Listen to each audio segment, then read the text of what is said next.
Good evening, ladies and gentlemen. On behalf of the USA 9/11 first responders, we would like to thank all of you that are here tonight participating in our annual tribute in never forgetting the day of September 11th and the peoples whose lives were forever changed by that day.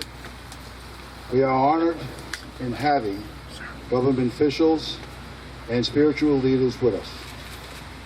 But I would like to focus on one special person that contributes his time, his experience, and in making our message every year to the audience in a clear and consistent manner.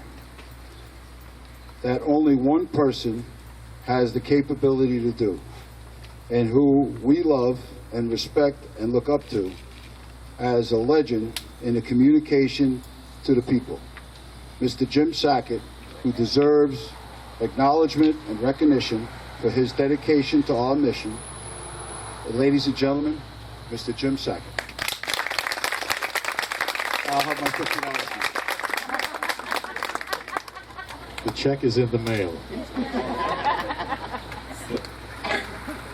Well, thank you very much, Dennis, for that kind introduction, and good evening, ladies and gentlemen. And before we proceed with our tribute to remember what happened 15 years ago, we'd like to take a moment to recognize a group of people that have come together to support this monument and the library for our mission.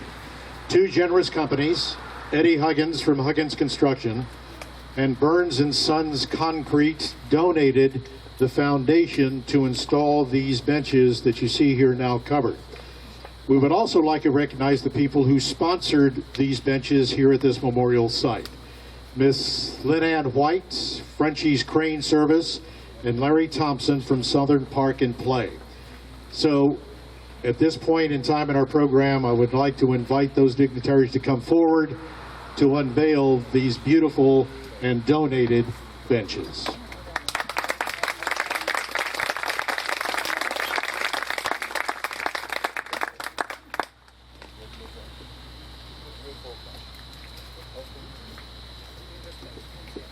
One, two, three.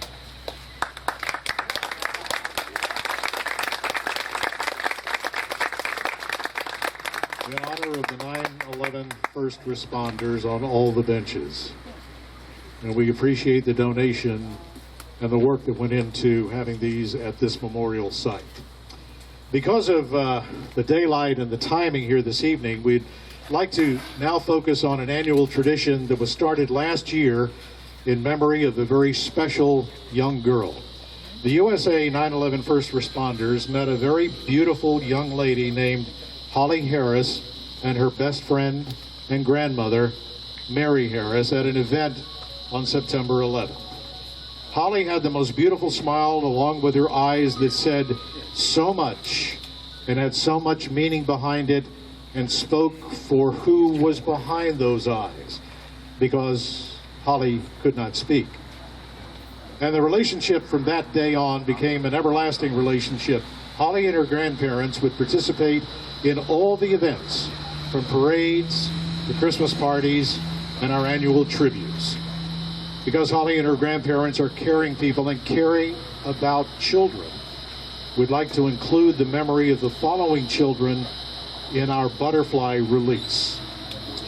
Jean Marie Wallendorf, who went to work at her career at the World Trade Center on September 11th, 2001. Austin Stephanos and Perry Cohen, who sailed out to sea from Jupiter and did not come home.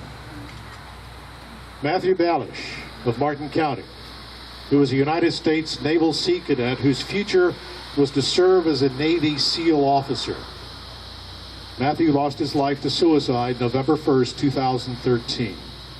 His family has set up a foundation called Stop and Pink About It. The Matthew Balish Foundation for Prevention of Suicide Among Teens and Military Personnel, which advocates for awareness and prevention. And Ian Zook from the Treasure Coast, a proud United States Marine Corps corporal who paid the ultimate sacrifice while defending our country And I invite now the families of these individuals to come forward to release our butterflies in their memory.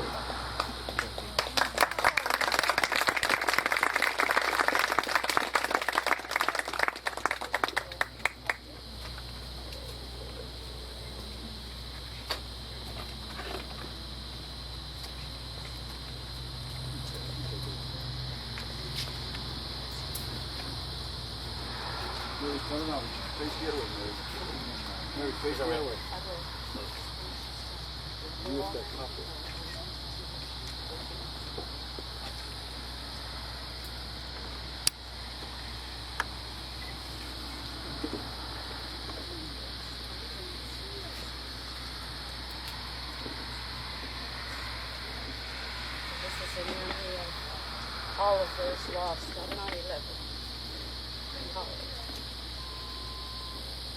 God bless.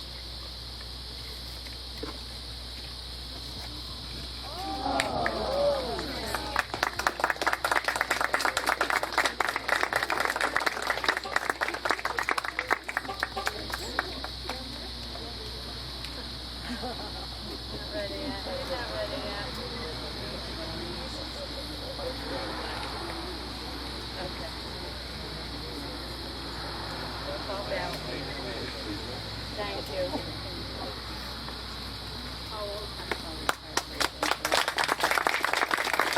Those being remembered are in our hearts and in our minds this evening. That concludes the first portion of our program. We are now going to kind of shift gears and pay special tribute to what happened 15 years ago, September 11th, 2001. This is our tribute. We will start our tribute by posting the colors.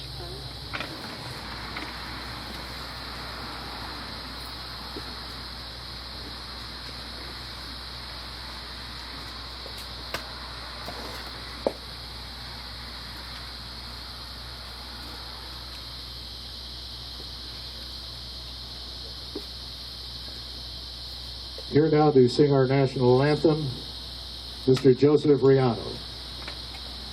Oh, say, can you see by the dawn's early light what so proudly we hailed at the twilight's last gleaming, whose flags and bright stars through the perilous fight for the ramparts we watched were so gallantly streaming, and the rocket's red glare, the bombs bursting in air, gave proof through the night that our flag was still there. Oh, say does that star-spangled banner yet wave for the land and of the free and the home of the brave.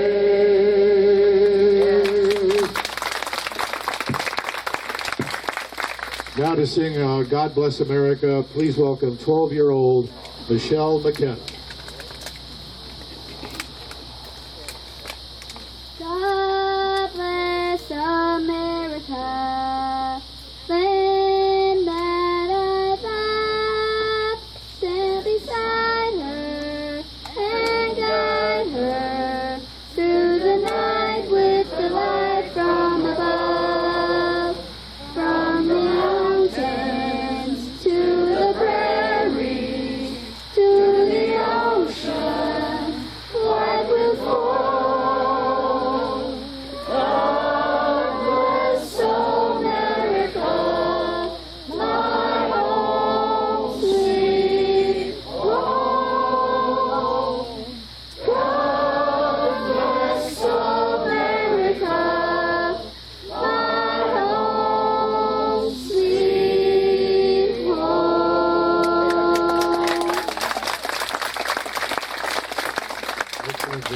We will now have Sharon Paul, Regent of the Halpatioke Chapter, National Society for Daughters of the American Revolution, to come forward to lead us in the America's Creed. We'd love it if you would join us. I believe The United States of America as a government of the people, by the people, for the people, whose just powers are derived from the consent of the government, a democracy and a republic, a sovereign nation and many sovereign states, perfect union, one and inseparable, established upon those principles through freedom, equality, justice, and humanity, for which American patriots sacrifice their lives and fortunes. I therefore believe it is my duty, my country, to love it, to support its Constitution, to obey its laws, to respect its flag, and to defend it against all enemies. Thank you, ladies. We now welcome a musician who has a passion for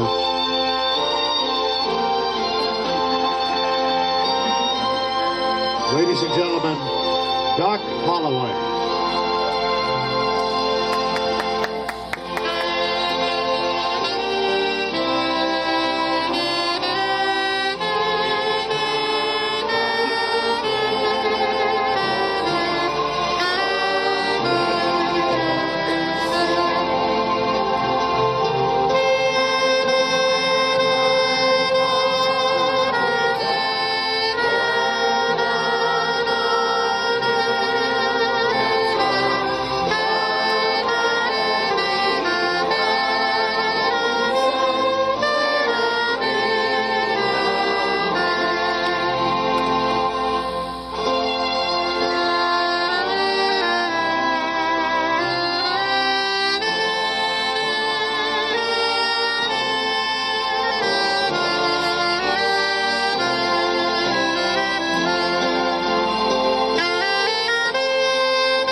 Ladies and gentlemen, Doc Holloway. Dennis wanted me at this point to kind of share just a few seconds of my view of what happened 15 years ago. So many years ago, many of us still remember like it was yesterday. One of those events in your lives, you knew where you were, what you were doing, who you were with when you found out that the Twin Towers had been attacked. The world changed forever that September morning. It is still changing. The threat to us is as real as it was on September 11th, 2011. Some parts of the world, it probably is even worse. A perfect example, recent example, is the country of France. We must remain vigilant as individuals, as a country, and just hope and pray that somehow we can get this world to right itself. 15 years, we remember, we will not forget. We'd like to introduce now our first speaker of the evening, Mr. Ed Campy, our re-elected Martin County Commissioner. Mr. Campy is a longtime friend and supporter of the USA 9/11 first responders and its mission statement in never forgetting September 11th. Without the support of Mr. Campy, this monument would not be here this evening for all of us to appreciate. Ladies and gentlemen, please welcome Mr. Ed Campy. Ladies and gentlemen, friends, very briefly, I just wanted to say that my heart is warmed by the attendance tonight. Not the number of people that are here, but that there are young people here.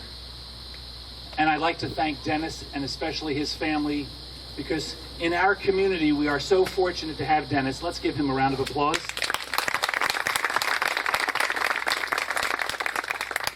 Without someone like Dennis, communities all across the United States today, it was Sunday. It was a day for football and maybe spending time with family, but it was not a remembrance of 9/11. Dennis and many of those that are here tonight, we're keeping it alive in our hearts because I believe we have no choice. I want to speak specifically to the kids because when we say never forget, some of them weren't even born yet. My son, Nicholas, is here with me tonight. He's a twin. They were born May 16th, 2001. He was 4 months old on September 11th, 2001. Actually, a couple of days before that, I worked in New York City. On the Friday before the Tuesday, I took my 2 new babies and my older daughter, who was 5 at the time, in with me on the Long Island Railroad in to show them off at work, just a couple of short days before that Tuesday. So in our family, and I was there in New York City on 9/11, I lost several friends. I looked right out my office windows and watched the towers fall. So for me, it's very personal. But even if it wasn't, even if you were just an American and you were in Florida or in Ohio or in Nevada or California, we cannot forget, and more importantly for young people, they must remember what's happening. My son will tell you, and you can ask your children and your grandchildren and friends that have children, ask them if they say the Pledge of Allegiance in class every single day. I know they play it over the PA system from the office, but are the kids stopping what they're doing in class? Is the teacher encouraging them to stop for what? 90 seconds? Pay attention. We have to work on those things. I know Mike DiCiolizzi's here. He's a school board member. And obviously his attendance here tonight will tell you his passion. We need that to come from the top down. Teachers cannot believe that it's okay to just simply go about the classwork and think of that as just an announcement that's being made over the PA system. We have to make sure that children understand what America is all about. We're all reading in the newspaper what's going on. There should be 1,000 people here tonight. We are very, very fortunate to have this steel, and Dennis gives the credit away very generously to others.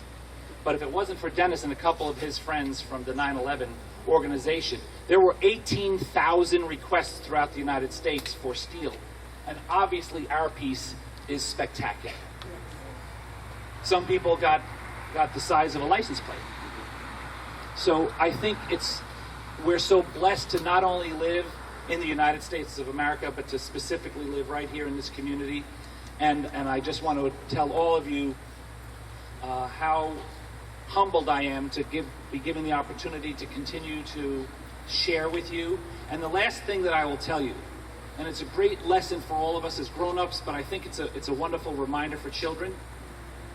Twice a day, the clock will be 11 minutes after 9 o'clock, a.m. and p.m.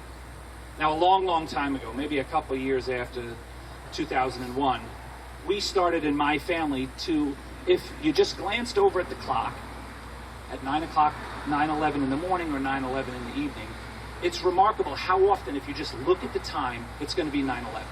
And what we do is we just stop for a second and say, rest in peace, God bless America. I am trying, and I would love with all your help, that we start to just take that second, twice a day if possible, and just remember what happened. Because if we remember, we can hopefully make sure that it never happens again.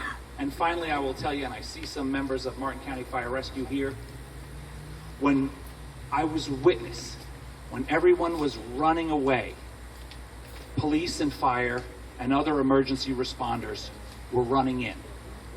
And they knew what they were running into.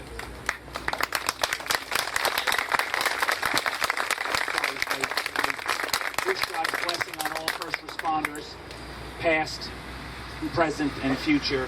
And I wish all of you a blessed evening. Thank you so much.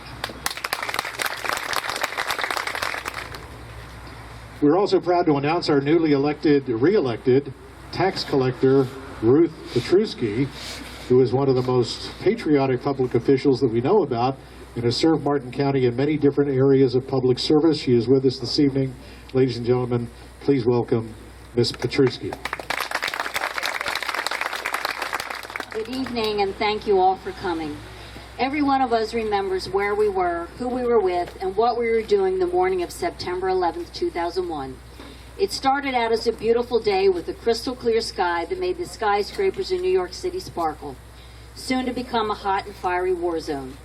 4 commercial airliners took off, boarded with innocent men, women, and children, none of whom would survive. The first plane crashed into Tower 1 of the World Trade Center, and just 18 minutes later, a second plane crashed into Tower 2. The crystal clear sky was now filled with smoke. Fires spread, and it was dark. You could barely see. Screams and cries pierced through the heavy smoke and darkness. When the third plane hit the Pentagon, most of us had no idea what to do or where to turn. We just knew America was under attack, and the world watched as the unspeakable horrors unrolled. These acts of mass murder were intended to frighten our nation and tear our country apart. But it didn't. Instead, it united us. America stood tall and stood strong. It's not in our first responders' DNA to run the other way. The foundations of our largest steel building shook. All 3 buildings toppled. Yes, the strike took down our buildings, but it couldn't bring down the men and women made of steel that had made it their life's job to protect us. As thousands of people scrambled to get out of the World Trade Center, hundreds of firefighters, law enforcement, military personnel, and even co-workers scrambled to get in and headed right into the raging inferno, charging up those stairs, leading survivors down the steps and carrying the injured on their shoulders, then went right back up all those flights and back down again over and over until the towers fell. Injured were buried in the wreckage, bodies were incinerated and crushed as the building fell down around them. Our first responders continued saving victims, sacrificing their own lives for others who didn't even know their name. The 4th plane never made it to its targeted destination because the passengers stormed the terrace in the cockpit, and all plunged to their death crashing in a field in Pennsylvania.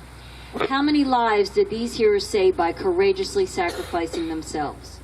The world saw America stand tall that day, saw America stand together, and saw Americans say no to terrorism.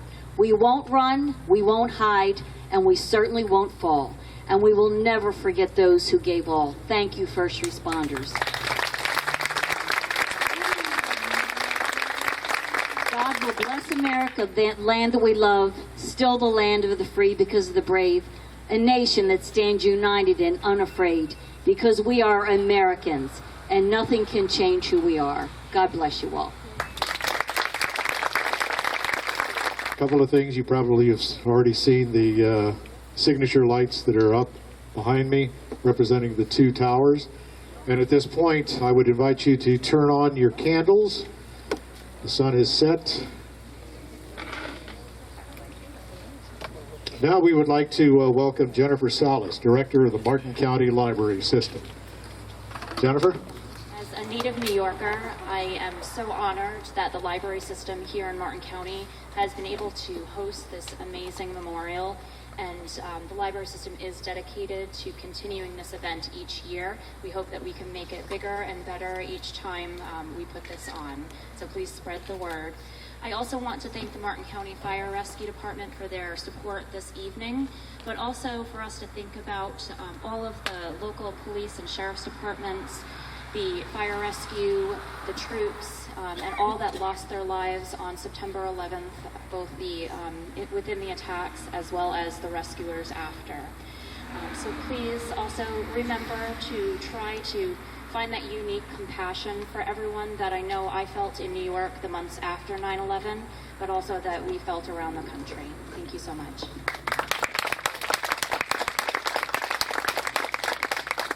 Thank you. Christine Barton is the mother of Jean Marie Wallendorf, one of the people we are paying tribute to this evening at this ceremony. Is Miss Barton here? No? Well, we can understand that this particular day and evening can be rather rough on people, but our thoughts and prayers are with Christine Barton and Jean Marie Wallendorf. We take great pride in introducing now our brother FDNY Captain Christopher McKnight, one of New York's bravest. Ladies and gentlemen, please welcome Captain Christopher McKnight. Thank you for having me here and having this beautiful event here. I know Dennis did a lot of work to get this beautiful piece of steel here. I'll tell you a little bit about myself. I had 23 years on the New York City Fire Department on 9/11. I was stationed in Greenpoint, Brooklyn. The first 10 years of my career I worked in Manhattan on the Lower East Side. I was very familiar with the Twin Towers. I would take details over to the other end of the battalion. Anytime a fire box or an alarm went off in that building, those two companies went over to the trade towers. Standard protocol in the fire department, a certain amount of engines and trucks would go on every smoke detector that went off. There'd be like 3 engines, 2 trucks, a battalion chief, safety battalion. And they had 4 or 5 of those every day until they kind of got it out of their system and they fixed it and slowed down to 2 or 3 a day. So I was very familiar with that. I used to go there on drill. I knew what would happen if there was a fire. Never in my wildest dreams did I think there'd be a total collapse. I made lieutenant, I went out to Brooklyn, made captain, went to Queens, went back to Brooklyn. I worked in Greenpoint. I worked overtime in every company along the east, on the Brooklyn side of the East River, from Greenpoint all the way over to Flatbush. Companies that I worked in on my overtime shifts were all the companies that went to the 9/11. They were the first responders from Brooklyn to go, including my company in Greenpoint. I was actually, it was the first day of my vacation. My mutual partner, Glenn Wilkerson, I would work his night shift, he would work my day shift. I would work his day shift, he would work my night shift. I always worked the first half of the shift. It was my first half. It was my first day of vacation. Glenn worked, went to the World Trade Center.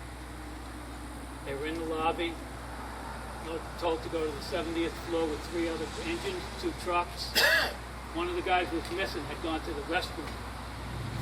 Another company that was supposed to go with him, their guy went to the restroom. They walked over to the restroom, found their guys. The other 3 companies had already made it to the stairway, were on their way up to the stairway. They were walking towards the stairway. Tower 2 collapsed. They were blown across the lobby in the lower floor between the 2 buildings, knocked over the turnstiles. One man hurt his back, another guy hurt something else. They were all shook up. Nobody could see anything. It was total chaos. They got their lights on, figured out that there might have been an explosion, started making headway, found the doorway out to the street, started getting all the civilians out to the street. They made it out to the street. Glenn took a roll call. One of the guys was missing. Told the guys, stay over here, I'm going to go back and find Rob. One of the firefighters that was with him, Kevin Flaherty, talked to him today, talked to him Friday. He posted today on 9/11 exactly what happened to him during that 2 or 3 minutes. And it was like it was yesterday. And he said that the last thing he did was he took this other man's helmet, who was really hurt, left him by the truck under this covering, and went to help Glenn. And Glenn screamed at him, stay with the Proby. He stayed with the Proby. 30 or 40 seconds later, the second tower came down. Glenn was killed in the street. I watched the second tower, hit the World Trade Center on TV. My brother had called me up. I was in a real good mood. It was my vacation. Thought I was going to have a couple of weeks. The wife had gone back to work. She was a school teacher. Thought I was going to have a week of, fix up the house, do this or that. 15 minutes later, I was in my car heading into Brooklyn. I was on the Long Island Expressway. Anybody familiar with New York? Yeah. When you get to about Queens Boulevard, all the way in, you can see the World Trade Center. Queens Boulevard, the Long Island Expressway goes underneath, goes above the roadway. There's a couple of buildings on the left. You go underneath, you can't see the Trade Center anymore. Well, when I came out the other side of that, it was bumper-to-bumper traffic. You couldn't move. All the cops and firemen were in the left lane, hitting their horns. All the people that were civilians were getting out of our way, and we were working our way into the city. We got to Maurice Avenue, the road was closed. Well, before I got to Maurice Avenue, the building was gone, the first building. Came out of that little tunnel, my heart completely stopped. Got up to Morris Avenue, showed identification that I was truly a firefighter. They let me through, went to the Greenpoint Avenue Bridge, went over the bridge, went to my fire station, made a couple of phone calls, found out what I was supposed to do, gathered some firemen who also came in from home. We worked our way down to another fire station where we picked up some more equipment because we didn't have any radios. We only have enough radios in the fire station for the guys that are working, maybe one extra. So there were no radios there, so we took the gear that we had. I had my own flashlight and tools. Guys grabbed whatever tools were available. We worked our way down to this fire station in someone's car. We got driven by bus to the Brooklyn Bridge. From the Brooklyn Bridge, I talked a bus driver into taking us over the bridge. We got to the other side, it was like a war zone. The police had machine guns, they had rifles, they had all sorts of riot gear. I felt like I was on a Clint Eastwood movie. They let us through. We got to about 2 or 3 blocks from the Trade Center, the man let us out. I could see fire trucks for as far as you could see. There was nobody at those fire trucks. All those men were dead. If they weren't dead, they were at the pile working on finding whoever they could find.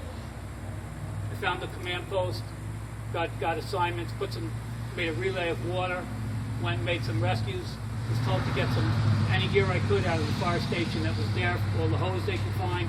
We went into the basement of the fire station across from the 911, 10 and 10. Took out all the equipment. I ran into a firefighter there that had survived the collapse. They were in charge of the command post area with the radios and the handy talkies. They had special equipment because they were right there. They made it out of the building because they knew the building. A lot of guys did. I personally knew 25 firefighters I had worked with over the years that died. I knew about 150 I worked shifts with in all those overtime shifts. The company, 118 truck that they showed the pictures of them waving going over the bridge, I was actually in that firehouse the Sunday night before the Trade Center. Half the crew that was on that night worked the next night and died the next morning at 9/11. I had dinner with them. I worked a 6-hour overtime shift, went home at midnight, said goodbye to them, put money in on the meal. My first firehouse I ever worked as a lieutenant, I covered a 2-week vacation there. Knew half those guys were still there 13 years later, were still there. It was in 1989 when I worked there the first time. They were still in that company, and they all perished on 9/11. That day, it was like a war zone. I mean, the area was so huge. It was unbelievable that the devastation that was there. Made it back to the firehouse at 4 o'clock in the morning. I didn't know that my lieutenant, Glenn Wilkinson, was dead till 11 o'clock that night. Me and the guys that were there to rescue and do our thing were on one side of the area, and they were on the other side of the area. They went in from West Street. We went in from 5th Avenue. We never got to West Street because of the way the buildings were attacked. We were working on that side of the street. We actually were working on the pile where they made the movie about those 2 cops that were saved. We were working on that pile, and I was with my men as far as you could go without a mask, and we were literally passing equipment up and back. Men were going in with masks on, with equipment, and they were coming back legless. They could barely walk. The heat and from the flames that were down below and the heat that was coming out of that building were more than the mask is only good for about 20 minutes. Under those conditions, maybe 15 minutes. Every 15 minutes, guys would come out, and you had to literally help them over one piece of steel, hand them off to the next man, and he helped them, and the procession went on and for hours. We got moved out of there at about 5 o'clock when the Tower 7 show. That was on fire.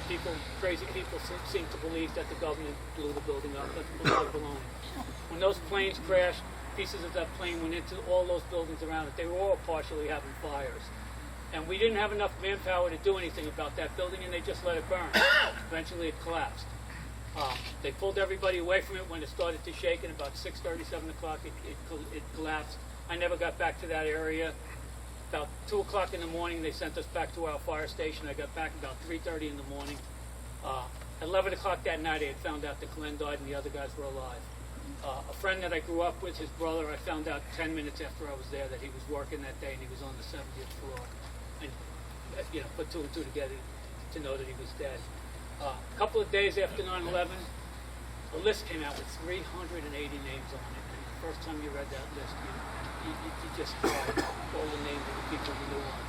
And when I got back to the fire station at 4 o'clock in the morning, I had to tell Glenn Wilkerson's wife, he was one of the only bodies recovered that day. They recovered, I think, 9 bodies.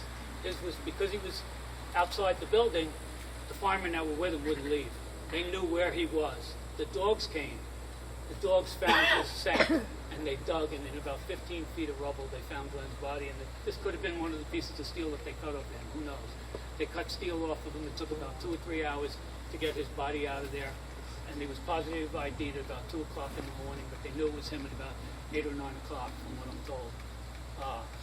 I drove 50 or 60 miles from the fire station, got to Glenn's house at 6 a.m. in the morning with another lieutenant, donuts, coffee, bagels, cried with his wife and 3 kids, sat there all day as every relative and friend came over, told them over and over again what happened. You know what they wanted to know? Why was it only Glenn? Why didn't the other guys die like they killed Glenn or something? Like, why weren't they with him? Well, the fireman that I just told you about showed up about 3 o'clock, and he told them exactly what happened and basically what he put on Facebook today. And halfway through the story, every hair on his body stood up and started shaking like a leaf. He told all the men out in front of the house that story, went into the house and told all the women. Not one person in his family questioned me after that as to what happened to Glenn. We buried him the Monday after 9/11, and for the next 10 months, all I did was go to funerals, work 24-hour shifts, or go down to the ground zero. A year later, from being burnt out, I retired from the fire department and moved to Jupiter, Florida. I've been living here ever since. Since 9/11, 145 firemen have died. Today, I read something on Facebook where they had all of how many cops, firemen, and EMS workers that perished since 9/11, and there was a thing that said 6,500 people have cancer from 9/11, from the debris from 9/11. It's amazing how many, and the government has done wonders for the people of 9/11. There's a fund now that if you get sick, every year I can go up to New York City. I go every 2 years, but every year I can go up to New York City and get a full physical to make sure they give a special test to make sure we're not sick. I have bad allergies. I've always had them, and every time I went down there, my nose ran like I was sick. And I actually, my nose hurt for over a year. The inside of my nose felt like something burnt the skin or something off it for over a year. Luckily, I don't have any of those serious problems right now. My throat closes up every now and then when I run, and I don't know if it's 9/11 related or just that I can't take the heat down here. But I just read that people are having nerve damage, and my hands lately tighten up on me. I do a lot of stuff with my hands, and I used to bang them around a lot, so it could be that or it could be whatever. But a lot of people are sick from it, and we can never forget what happened to them. And, thank you for coming. And, there's also the soldiers. My wife came down here and became a teacher down here, and at least 4 or 5 of her students here and in Florida have gone over there. Some of them have come back, lost their legs. The government has been taking care of them. One of them, the Gold Star people are wonderful. They built him a house. They educated he got married, his high school girlfriend married him. They have a baby now. Gold Star people built the house for him, and they do wonderful work. I have a cross from 9/11, one of the pieces of steel. It was a priest that came over to my fire station, and he was a psychologist. And me and him became really good friends. And he helped my fire station and the fire stations around us get through it. And he's been to my house in Jupiter, and he would go down to 9/11 and talk to everybody. And the construction workers cut these little crosses out of the steel, and he gave me one. Well, I worked at the Jupiter Lighthouse for 12 years. I just stopped working there in July. And one of the guys who works there is a Marine, and his son's a Marine. And his son's been over there 3 times. The last time he went, he took my cross with him. I gave it to him. And I said, I'm going to give you this so that, maybe it'll protect you while you're over there. When you come back, I want you to give it back to me. Well, he was in a Humvee that exploded. The only day that he packed it in his bag. The only day that he didn't pack that bag in the compartment was that day, and he had it under his seat, under his rear end. And doctors told him that if that bomb had blown 2 inches closer to his body, he wouldn't be here. Some people was almost 7 feet off the ground. He had that shaken syndrome for about. He was told his father he was okay. He was in the hospital for 6 weeks with shaken syndrome, and he's suffering now with post-traumatic stress a little bit. And there's a lot of soldiers suffering with that, and we have to help take care of them. God bless America, and thank you for coming.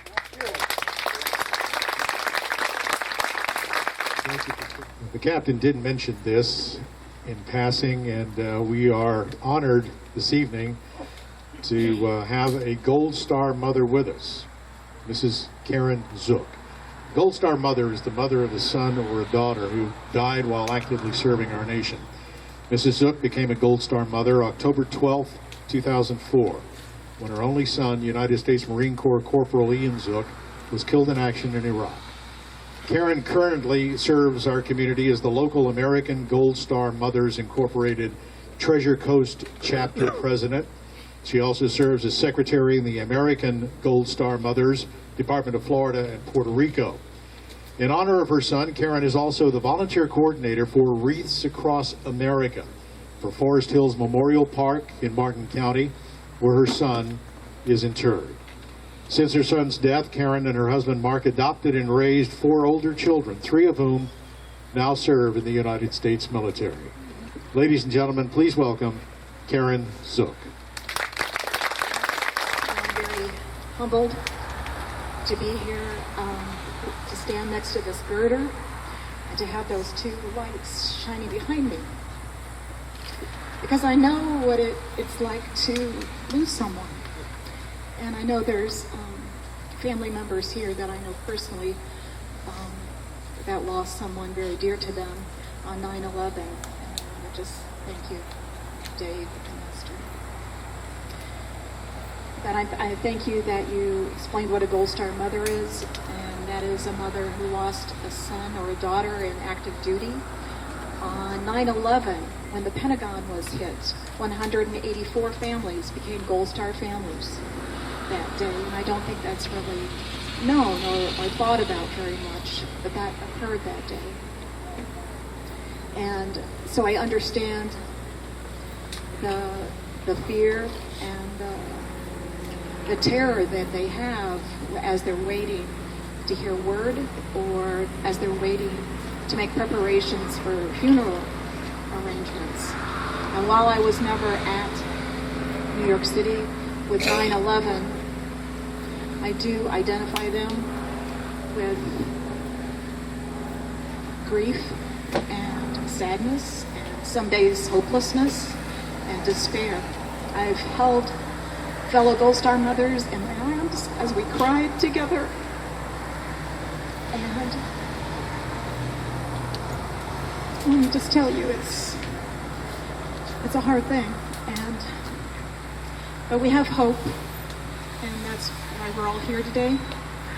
We have hope that we can all teach our children and to never forget, always remember the high cost of freedom, that it was paid for a price, and we should never, ever, ever forget. Thank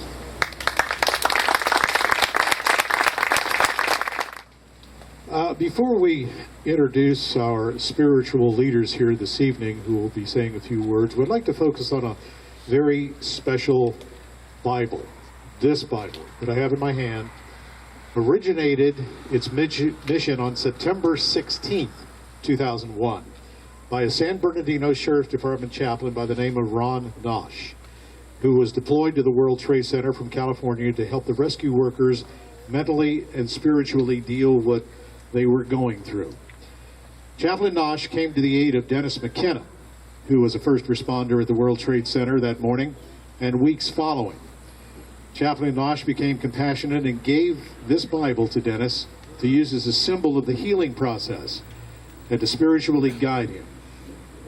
This Bible today is known as the 9/11 Responding Bible, which responds to tragedies across the United States and has a diary attached to it to document where it's been and who it responded to.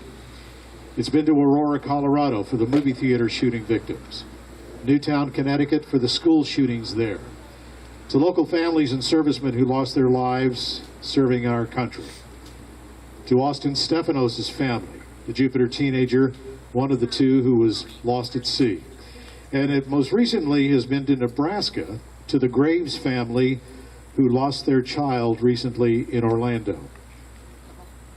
At our last 9/11 memorial, the Bible was scheduled to be blessed by the Pope in New York City, and we are pleased to announce that on September 25th, 2015, at Madison Square Garden in New York, the Holy Father blessed this Bible. The Bible is also scheduled for a memorial in Orlando for the victims of the Pulse nightclub shooting. The unique part about this Bible is not only its mission and to whom it has gone to, but it brings spiritual leaders together just like this evening to share this Bible among their parishioners, because this Bible is a chaplain's Bible meant for all religions and all nationalities, those who believe in the Bible. We are honored to have this particular item, this chaplain's Bible, with us this evening. At this time, I would like to introduce a very special person to the first responders and to many others who live here in Martin County.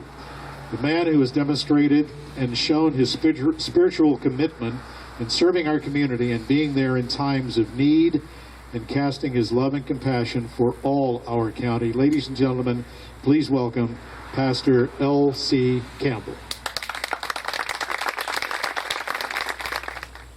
Our hearts have been touched tonight, have they not? And tonight I would ask you to join our hearts together for a moment of prayer. Our good God and our gracious Heavenly Father, we come to you this evening with hearts that are filled with gratitude. Gratitude for what you have done for us. Gratitude for the lives of so many that have placed their lives on the line for us. Father, this evening, as we feel that cool breeze beginning to blow, we pray that there would be a cool breeze of your blessing across our land. For as a nation, predominantly we have turned away from you. And ironically today we've seen athletes bend the knee in rebellion and not in prayer. So Lord, my prayer is that we would bend our knees spiritually back to you and ask that you do exactly what that precious song said. God, bless America. Lord, we come tonight assembling ourselves together. That still is a freedom we share. Oh, we take so many of these blessings for granted. And yet, from time to time, such as September 11, 2001, we are dramatically reminded of how fragile that commodity called freedom is. So may the people of Martin County grab their children and bring them here to the library. Not just for a book, but for an observation. May grandparents who have grandchildren here and those who would from time to time visit them in our community, may they take time to bring them right here to this place. And may we as a people commit ourselves afresh and anew this evening, first of all to you, and secondly to one another. And may we experience those things that have made our nation great. And may we again find a pride and that gratitude for all the good that we have available to us. And for those who have given that supreme sacrifice, and for those who are willing day in and day out in our community, our first responders. Bless them, protect them, and may we as a people cooperatively and in unison say, God, continue to bless America. And I pray these things in your strong and mighty name. Amen. Our next community spiritual leader is Rabbi Matthew Durbin from Temple Beit Hayam in Stewart. He's coming here tonight to offer his spiritual commitment in serving our community. Ladies and gentlemen, Rabbi Matthew Durbin.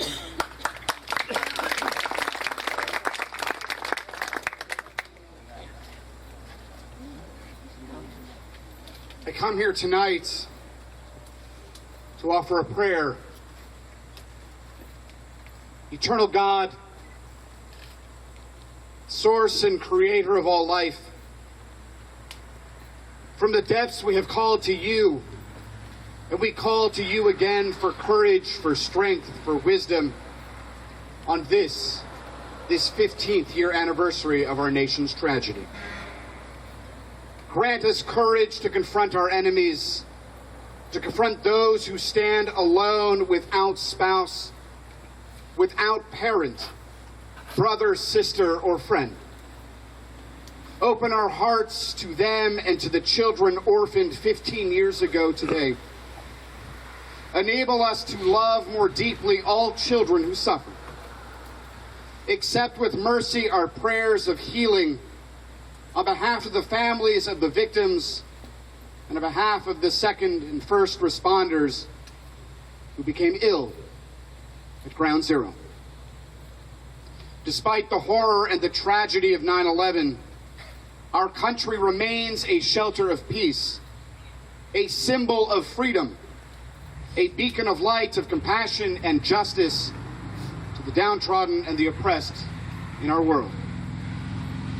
Strengthen the hands of our people to defend this country and our common values of freedom and of justice. Inspire our leaders and our diplomats to act wisely and to pursue peace at every possibility everywhere in our world. May we teach our children to learn, to think, to consider, and to reason, to be courageous in thought and in deed, and to nurture hearts of wisdom that they may do battle against fear, hatred, bigotry, using weapons of the Spirit and of loving hearts. May we offer our prayers on behalf of our country and our government, our president and judiciary, our officials and institutions, our soldiers and citizens, upon all who faithfully toil for the good of our country, to preserve democracy in our land, to advocate for civility between adversaries, and to treat every human being as infinitely worthy and dignified by virtue of being created B'Tselem Elohim, by being created in God's image. Grant us peace, your most precious gift, O eternal source of peace, and give us the will to proclaim its message to all the peoples of the earth. Bless our country, that it may always be a stronghold of peace, and its advocates among the nations. May contentment reign within its borders, health and happiness within its homes. Strengthen the bonds of friendship and fellowship among every inhabitant of our world, and may the love of your name hallow every home and every heart. Blessed are you, O God, the source of peace. Bestow upon us, O God, the blessings of peace, and may we live to see the day as we hold sacred scriptures with this precious and important Bible, that has gone from city to city, state to state. Bestow upon us the blessings, and most importantly, the words that say, Lo yisal goy el goy charev, velo imadu od milchama. Nation shall not lift up sword against nation, nor shall we train for war anymore. Amen.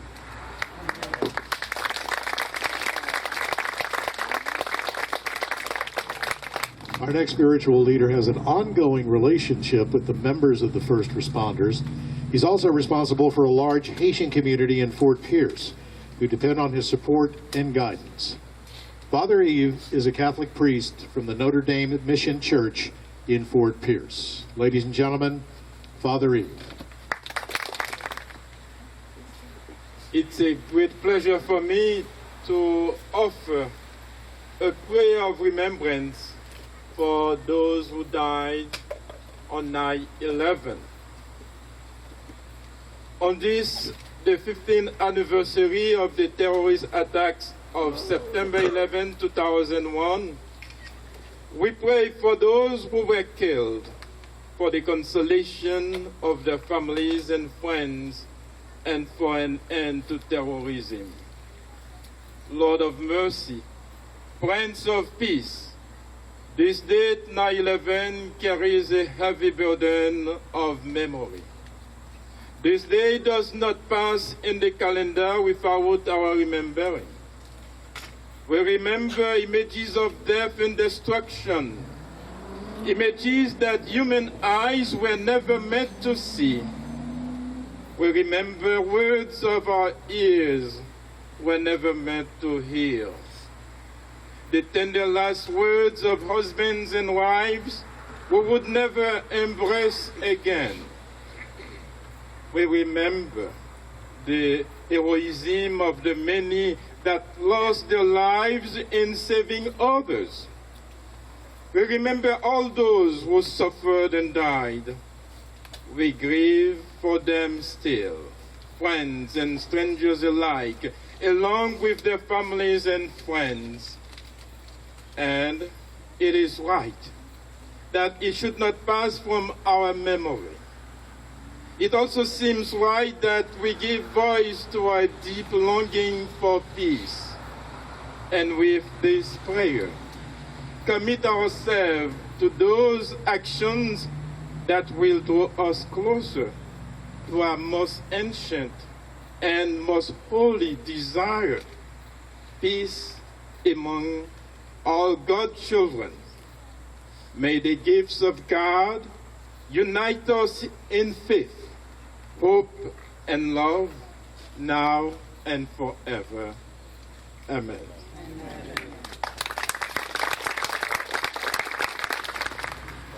At this time,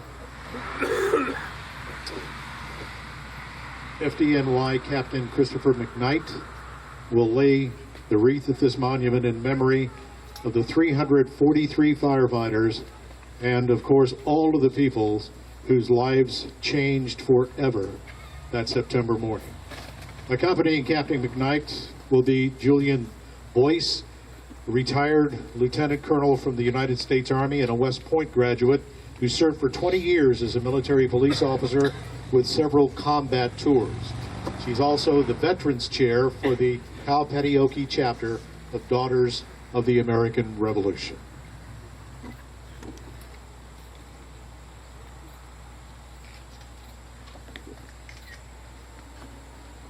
We would now ask our Gold Star mother, Karen Zook, to come forward to ring this bell. 333.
Ladies and gentlemen, Amazing Grace performed by John Creighton, who is a St. Lucie County firefighter and also a member of the Treasure Coast Pipes and Drums. John, thank you very much. Well done. Ladies and gentlemen, this concludes our tribute for 2016, remembering what happened 15 years ago, 2011, or September 11th, 2001. We thank you all for coming, and we would like to leave you with some more music from a very special person who's joining us just about every time we've had one of these tributes. Let's hear again from Doc Holloway.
God.